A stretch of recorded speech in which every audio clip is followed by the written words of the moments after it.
War, war, and more war. These days the headlines is just all about war. But guess what? Maybe this guy might be our only last shot at peace. Russian troops are moving in on the taken by the Ukrainian forces fighting back.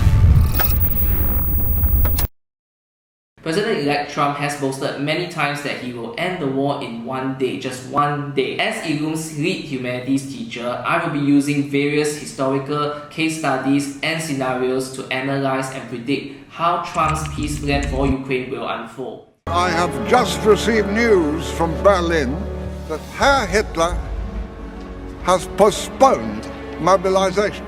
In scenario 1, the Munich Agreement, a form of appeasement where Hitler threatened to go to war in Europe for territory, the Sudetenland, if this was not given to him. Hitler cited that he wanted to unite all the German-speaking people in the Sudetenland, and that gave him sufficient grounds to demand for this territory. However, Czechoslovakia did not want to give in this territory to him. So, British Prime Minister Neville Chamberlain had to meet Hitler in what is known as the Munich Agreement from your G3 Syllabus, just to make a compromise, and in the end, we all know the story, the Sudetenland was ceded to Germany just to avoid war in Europe.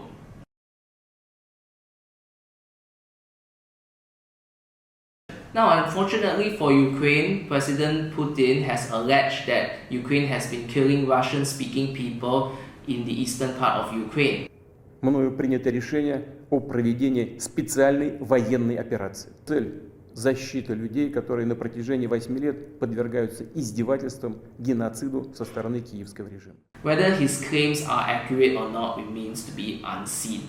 Now, looking at how much territory Russia has annexed from Ukraine, talks have surfaced that Ukraine may have to give up these Russian-occupied territories to have peace.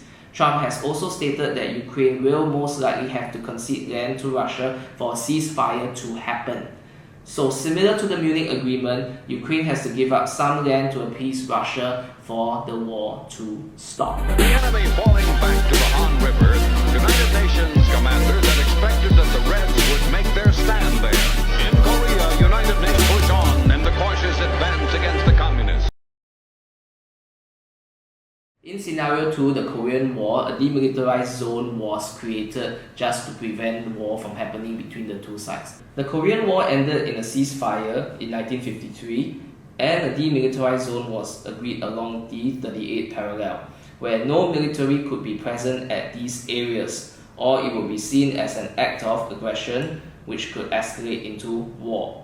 Similarly, Russia and Ukraine will have to agree on a demilitarized zone that separates the two warring states from each other. The next question would be, who will be tasked to be the peacekeepers? Will it be the EU? Will it be the Germans, the French, or even UN peacekeepers? Who knows? One thing for sure is that President Trump said he will not commit American soldiers to this so-called demilitarized zone if it happens. At the same time, President Putin will never allow American soldiers at his backyard.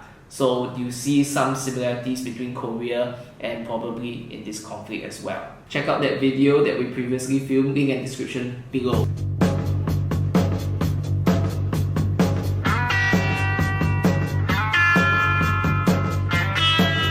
The last and final scenario, which is scenario 3, the Vietnam War, an American security guarantee.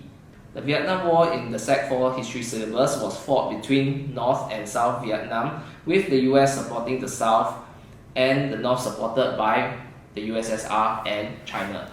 A ceasefire was finally agreed in 1973, where the North would not invade the South, otherwise the US would resume its air bombings against North Vietnam and continue arming South Vietnam, hence giving the South some form of US security guarantee.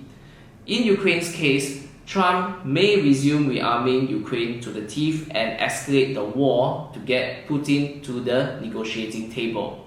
Or he could do the opposite, which is stop arming Ukraine and get Zelensky to negotiate with Putin.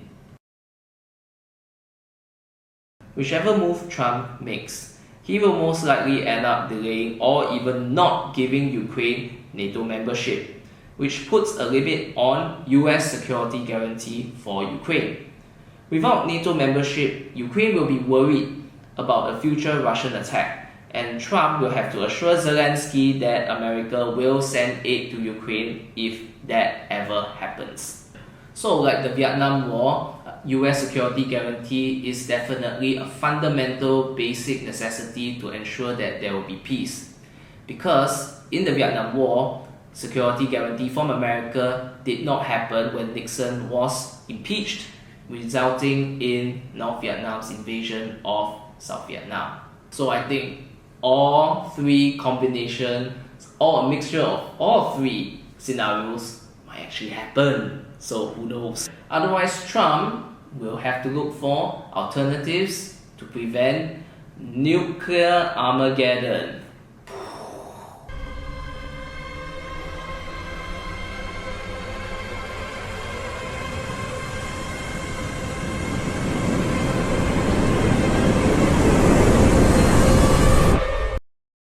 Thank you for watching this video. We hope you enjoy it and it helps to simplify this complex geopolitical situation that our world is currently facing, using history of course. So until next time, this is your favorite humanities teacher signing off. I hope to see you in my ever interesting history and social studies classes. So without further ado, click on the link in the description below. I'll see you there. Peace!